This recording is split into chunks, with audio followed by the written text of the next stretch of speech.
Assalamualaikum warahmatullahi wabarakatuh. Selamat datang di channel Belajar Kreatif.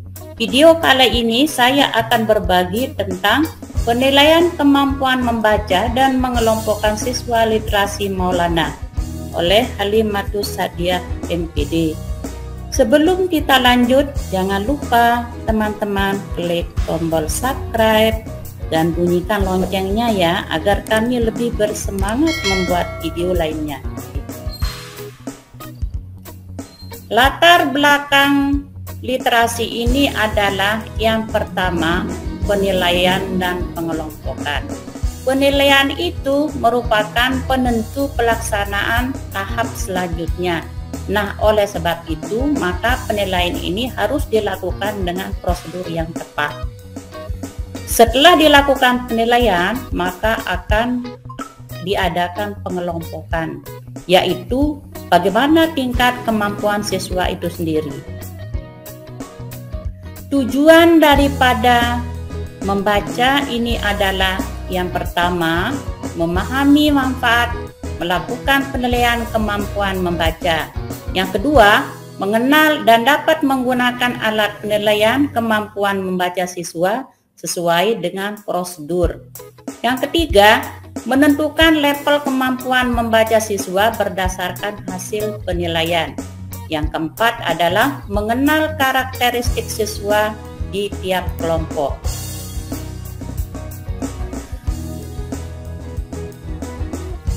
Nah, ini adalah pembagian level yang tadi, yaitu pertama itu namanya bunyi, ya, kelompok bunyi. Nah, ini baru mulai mengenal huruf. Yang kedua itu adalah kelompok huruf, sudah bisa membaca sebagian besar huruf. Nah, di yang ketiga itu ada namanya kelompok kata. Ini akan bisa membaca kata-kata familiar yang sering kita sebut, ya. Jadi seterusnya yang di atas lagi, di atas kata itu adalah kelompok kalimat. Nah, di kelompok kalimat ini dia akan bisa membaca kata, terutama yang familiar, dan bisa membaca kalimat pendek sederhana. Nah, selanjutnya adalah di atas kalimat itu adalah ada kelompok yang namanya paragraf dan cerita. Nah, di kelompok paragraf dan cerita ini siswa lancar membaca cerita sederhana. Nah, itu adalah tingkatan-tingkatan dari literasi Maulana itu. Nah, ini Bapak Ibu yang saya banggakan, yang saya hormati, ya. Jadi inilah tahapan-tahapan yang akan kita berikan kepada siswa kita, yaitu penilaian awal kemampuan literasi, karena literasi ini adalah sangat penting, terutama di SD, Bapak Ibu guru, ya. Jadi kemampuan membaca siswa itu sangat menentukan keberhasilan daripada kita pembelajaran di kelas atau pada waktu saat atau pada saat kita mengadakan proses belajar mengajar. Nah, jadi seperti yang tadi, jadi kita siswa itu akan kita berikan dia kartu kalimat seperti ini, ya. Ada kartu kalimat, kita potong, ya. Kemudian kita suruh dia baca dulu. Kalau dia itu salah 3 atau lebih, maka kita akan sodorkan dia kartu kata. Tetapi kalau dia itu salah juga 3 kata atau lebih, maka kita akan sodorkan dia di huruf. Berarti dia itu berada di kelompok huruf. Tapi kalau sudah dia mengenal huruf tapi tidak bisa dia sebut dengan baik, maka dia akan berada di kelompok bunyi, ya. Kembali yang tadi, seperti yang saya katakan tadi, itu adalah jika siswa itu kita sudah berikan dia kartu kalimat tetapi lancar dia membacanya, maka dia akan kita naikkan kepada kelompok cerita, ya, dari paragraf dan cerita, begitu seterusnya. Nah, ini, ya, bagaimana melakukan penilaian kemampuan membaca siswa, terutama ini adalah kemampuan awal, Bapak Ibu, ya. Jadi terutama di kelas 1 itu, atau di kelas 1 atau yang sekarang di program Lombok Timur itu adalah ini kita lakukan kelas 1, 2, 3. Kenapa? Karena ada temuan bahwa ada kelas 3 yang tidak bisa membaca dan sebagainya. Inilah yang akan kita lakukan untuk mengatasi problema yang ada yang kita hadapi pada saat pembelajaran. Jadi bagaimana melakukan penilaian kemampuannya? Nah, yang saya jelaskan tadi yaitu melakukan asesmen atau penilaian. Caranya yang pertama, panggil siswa satu persatu. Nah, yang lain yang diapakan? Berikan dia kasih dia tugas melakukan aktivitas mandiri yang lain. Tapi aku akan panggil dia satu persatu. Setelah itu lakukan percakapan dengan siswa secara santai ya. Jadi ini akan menghangatkan suasana. Selanjutnya baru kita lakukan penilaian secara berkala. Nah, ini berkalanya ini 2 pekan sekali boleh atau kapanpun boleh ya. Setelah itu kita sebagai guru akan membuat catatan bagaimana level kemampuan membaca setiap siswa di kelas setiap kali melakukan penilaian ya. Nah, inilah caranya kita akan uji dia anak-anak itu bagaimana kemampuannya. Seperti yang saya katakan tadi itu mulai dari kalimat dan seterusnya. Nah, bagaimana alurnya? Alurnya kayak tadi yang seperti saya jelaskan tadi, yaitu bagaimana kemampuan membaca siswa itu sendiri, yaitu mulai dari siswa membaca kalimat ya. Setelah itu baru kalau dia 3 katanya salah, maka dia akan diberikan kartu kata. Kalau salah juga di kartu kata ini adalah 3 atau 4, maka dia akan diberikan kartu huruf. Tetapi kalau dia benar di kartu huruf ini, dia tetap di huruf ya, di level huruf. Tapi kalau salah lagi, dia tidak bisa menyebutkan huruf-huruf itu dengan benar, maka siswa itu akan taruh pada level bunyi. Nah, begitu seterusnya ya. Kalau kita kembali lagi yaitu yang pertama tadi, ketika siswa itu membaca kalimat tapi lancar ya membacanya, maka dia akan kita naikkan levelnya ke cerita dan paragraf, begitu seterusnya. Bagaimana halnya kalau siswa itu di dalam membaca kata dia tidak salah, berarti dia itu tetap di kata ya. Akan kita naikkan nanti pada kalimat dan seterusnya. Nah, contoh kasus ya. Jadi ada namanya siswa kita Lydia Putri. Ketika dia itu disodorkan kartu kalimat, maka dia itu salah 3. Maka disodorkanlah dia kartu kata. Tapi dia di kartu kata itu dia hanya salah 2 ya. Dia salah 2. Maka akan timbul pertanyaan, pada level apakah Lydia Putri ditempatkan? Berarti dia akan ditempatkan pada level kata, karena dia itu hanya salah 2. Tetapi kalau dia 3 atau 4 dia salahnya, pasti dia akan diturunkan lagi ke huruf. Begitu seterusnya ya. Tapi kalau ini dia benar, dia lancar baca di kalimat, dia akan ditaruhkan pada cerita. Nah, itu ya Bapak Ibu yang saya banggakan. Jadi inilah cara kita mengevaluasi anak-anak kita di saat pembelajaran, terutama di kemampuan literasinya ya. Nah, ada kasus lagi namanya Arman Maulana. Ketika dia disodorkan kalimat, maka dia hanya 1 salahnya, kata membawa ya. Jadi kita berhak naikkan dia itu, atau siswa itu berhak dinaikkan menjaga, sodorkan dia cerita, sodorkan dia kartu cerita ya. Nah, suruh dia baca cerita itu.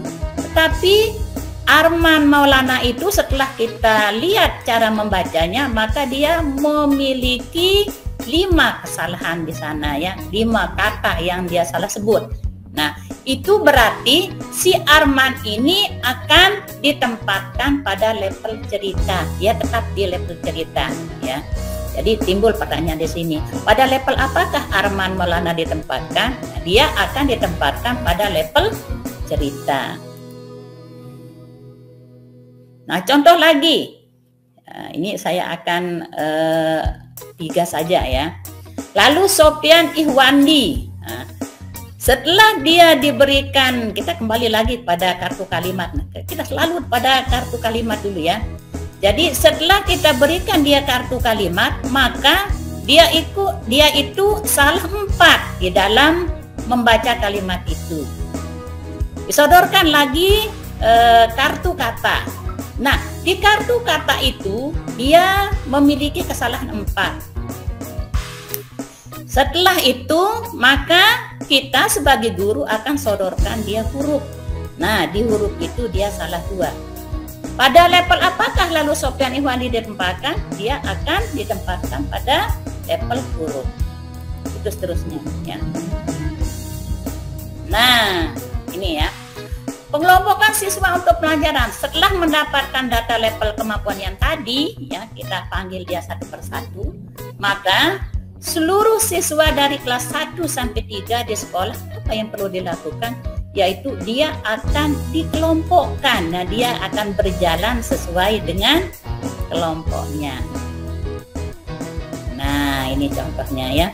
Jadi data yang tadi ya, ketika kita itu asesmen pertama ya, kita lakukan tanggal 14. Nah, di Lydia Putri itu dia berada di bunyi huruf itu tanggal 14.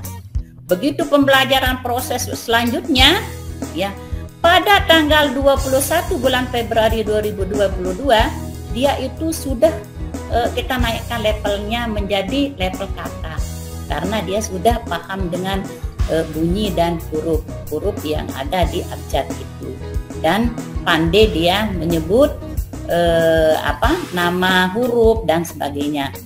Nah, dia kita naikkan tanggal pada level kata tanggal 21. Begitu juga proses berlanjut setiap hari, maka pada tanggal 2 bulan Maret 2022 maka Lydia Putri ini dia naik tingkat ke kalimat ya, itu pada tanggal 2. Nah, ini begitu seterusnya ya. Jadi Lydia Putri itu berada di paragraf yang terakhir kemarin itu adalah berada pada level paragraf tanggal 7 Maret 2022. Begitu seterusnya, begitu juga Arman Maulana, lalu Sofyan Ihwandi dan seterusnya. Ini saya ambil hanya 3 sampel saja. Nah, ini data yang tadi adalah data yang sudah kita lakukan ya. Itu berada di SD Negeri 1 Semaya, Kecamatan Sipur, Kabupaten Lombok Timur. Karena kegiatan literasi yang kita lakukan itu kemarin itu adalah mulai tanggal 14. Jadi gugus yang yang saya bina itu adalah gugus Semaya dan gugus Sipur yang ada di Kecamatan Sipur. Kegiatan literasinya itu mulai tanggal 14. Nah, jadi data yang saya ambil ini adalah salah satu data sekolah dasar yang ada di sekolah binaan saya sendiri.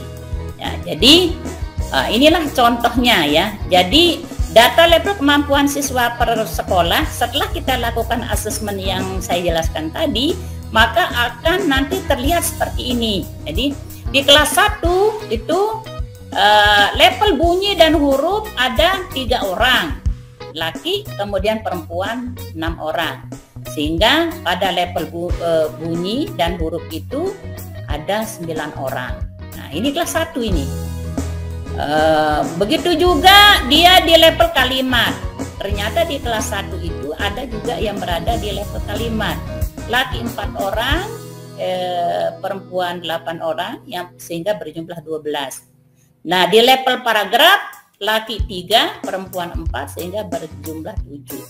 Di kelas 2 ya, level huruf itu bunyi dan huruf ya, laki 5, perempuan 8 sehingga berjumlah 13. Kemudian di kelas 2 untuk level kata laki 2, perempuan 6 sehingga berjumlah 8. Kemudian di kelas 2 di level kalimat ya, laki 4, perempuan 3, jumlahnya 7. Di level paragraf laki 1, perempuan 7, jumlahnya 8. Begitu seterusnya ya. Kemudian di kelas 3 Nah, di kelas 3 kita temukan kemarin setelah asesmen itu adalah dia berada di level kata. Ini hanya perempuan 1 orang, sehingga di level kata itu hanya 1. Kemudian di level kalimat hanya 7 orang, yaitu laki-laki. Kemudian di level paragraf ini yang banyak ya. Jadi laki 5, perempuan 5, sehingga berjumlah 10. Nah, di SD 1 Semaya ini kelihatan ya kelompoknya ya. Jadi yang berada di level bunyi huruf itu adalah laki 8, perempuan 14, sehingga berjumlah 12. Ini 22, salah ya. Jadi 22 orang. Jadi level bunyi dan huruf ada 22 orang, level kata 9 orang, ini ada laki ada perempuan ya. Kemudian level kalimat itu adalah 26, dan level paragraf ya. Paragraf dan cerita itu adalah 25 orang. Ya, inilah data yang kita lakukan. Nanti akan timbul sebuah pertanyaan ya. Kok ini kelasnya beda? Bagaimana cara belajarnya? Nah, di program literasi Maulana ini cara belajarnya adalah kita jadikan satu ya. Kelas 1, 2, 3 itu kita kumpulkan dia menjadi kelompok, bukan menjadi kelas ya. Jadi kelompok bunyi dan huruf, kelompok kata, kelompok kalimat, kelompok paragraf, kelompok cerita dan seterusnya. Maksudnya apa? Yaitu menuntaskan kemampuan literasi sekolah, sehingga nanti untuk menghadapi ANBK-nya ini tidak ada masalah. Nah, inilah kelompok-kelompok. Jadi kelompok 1 itu ya, itu berada di siswa level suku kata ya. Nah, di suku kata ini terdiri dari bunyi dan huruf. Kemudian di kelompok 2 siswa level kalimat. Nah, di siswa level kalimat ini terdiri dari level kata dan level frase ya. Setelah di kelompok 3 ada level paragraf dan level cerita. Berdasarkan hasil penilaian, siswa akan masuk ke dalam satu atau salah satu kelompok di atas ya, sesuai dengan hasil asesmennya yang sudah dilakukan oleh gurunya sendiri. Nah, ini ya, sama dengan data yang tadi ya. Jadi di level bunyi itu ini ada kemampuan membaca. Ini adalah data yang ada di SD 1 Semaya ya, yang saya jelaskan tadi itu. Jadi yang ada di kelompok 1 itu level bunyinya 3 orang, level hurufnya 19 orang, sehingga berjumlah 22 yang saya jelaskan tadi. Kemudian di kelompok 2 itu level kata dan level kalimat, level katanya 9 dan level kalimatnya 26 ya. Kemudian level paragraf dan cerita hanya 25 orang. Nah, inilah keadaan siswa kita ya. Jadi ini adalah keadaan siswa kelas 1, 2, 3. Itu sebabnya kami di Lombok Timur melakukan penuntasan kemampuan membaca awal siswa kami, yaitu terutama kelas 1, 2, 3.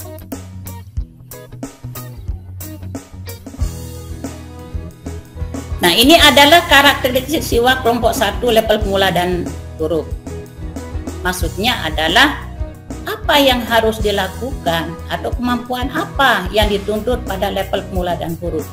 Yang pertama, dia memiliki kesadaran akan bunyi ya. Jadi kata mama, contoh ini ya, kata mama itu tersusun dari bunyi M, A, MA sehingga menjadi kata mama. Merangkai beberapa bunyi menjadi suku kata lisan. Ma, ada 2 suku kata. Mama itu terdiri dari 2 suku kata. Yang ketiga itu adalah mengenal lambang bunyi huruf, misalnya F ya, dan sebagainya. Merangkai beberapa lambang bunyi menjadi suku kata seperti ma, da, di, sir, dan lain-lain. Selanjutnya adalah membaca suku kata. Kemudian yang terakhir adalah mulai merangkai beberapa suku kata menjadi kata seperti membaca, akan menjadi kata membaca, dan seterusnya.